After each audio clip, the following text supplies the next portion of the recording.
10 জুলাই বুধবার বকশীগঞ্জের বহুল আলোচিত সাংবাদিক নাদিম হত্যা মামলার প্রধান আসামি বাবুর জামিন।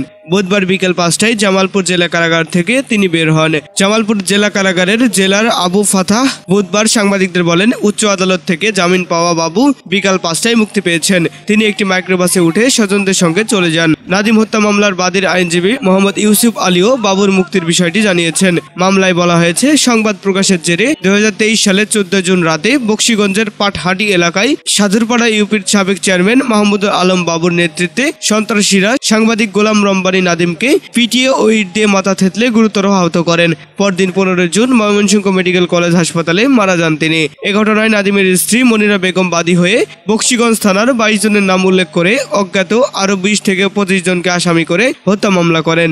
মাহমুদুল আলম বাবুকে 2023 সালের 17 জুন পঞ্চগড়ের দেবীগঞ্জ থেকে গ্রেপ্তার করে র্যাব। এরপর থেকে তিনি কারাগারে ছিলেন। জামালপুর থেকে মোহাম্মদ রবিন আলী, বাংলা 71 টেলিভিশন। বাংলা 71 টেলিভিশন, সত্য প্রকাশে আপোষহীন।